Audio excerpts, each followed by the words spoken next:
எவ்வளோ நேரம் பிரகாஷ் தெரியலடா. எவ்வளோ நேரம் கழிச்சு செல்லம் வருவாங்க ஆளு? செல்லம் நான் வந்துட்டு இப்போ தானே கண்டினியூ பண்ணுறேன். ஸோ லைவ் எல்லாம் தெரியல.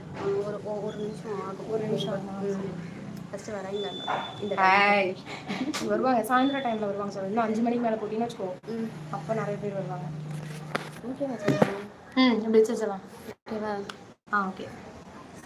லைவுக்கு வாங்கப்பா. யாராவது எங்க இருக்கீங்க? வரவும் வெல்கம். வெல்கம்.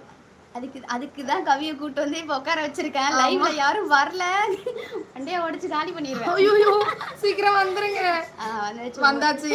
ப்ரோ லைக்க போட்டுருங்க. இல்லைன்னா என்னைய மண்டையை உடச்சு காலி பண்ண போகுது கீதா. ஆமா வந்துட்டு இன்னைக்கு வந்துட்டு என்னோட லைவுக்கு புது ஃப்ரெண்ட் வந்திருக்காங்க. யாருன்னு பாதி பேருக்கு தெரியும், பாதி பேருக்கு தெரியாது. ஸோ என்னுடைய ஃப்ரெண்டு கீத்து வந்து கீத்துன்னு தான் வருது. கவி வந்திருக்காங்க. பேர் கவி செல்லம். கவிதா கீதா. Okay okay. அந்த அந்த ஒரு நபரும் யாருன்னு தெரியலையே. உங்க வீட்டு ஆளுங்க எல்லாம் இருப்பாங்க பாருங்க. ஆமா எங்க ஃபேமிலி தான் வந்துட்டு ஃபர்ஸ்ட் எங்க லைவ் பார்க்கும்ல. ஆமா அதனால மறைந்திருந்து பார்க்கும்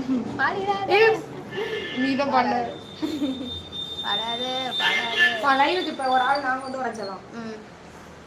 எங்க இருந்தாலும் வரவும் வரலை என்றால் தூக்கில் போடப்படும். யாரோ 4 டைம் கம்ப்ளைண்ட் வச்சிருக்காங்க.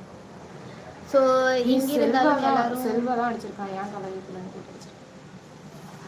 லைவில் ஸோ 2 மெம்பர்ஸ் செஞ்சுருக்காங்க. இப்படி தான் சொல்லுவோம். எனக்கு அங்கே கடகடன்னு 10 காமிக்கும். ஆனால் வந்துட்டு இங்கே யாருமே இருக்க மாட்டாங்க. மறைஞ்சிருந்து பார்க்குறாங்க. இப்போ தெரியுதா எவ்வளோ பேர் என்னை வாட்ச் பண்ணுறாங்கன்ட்டு.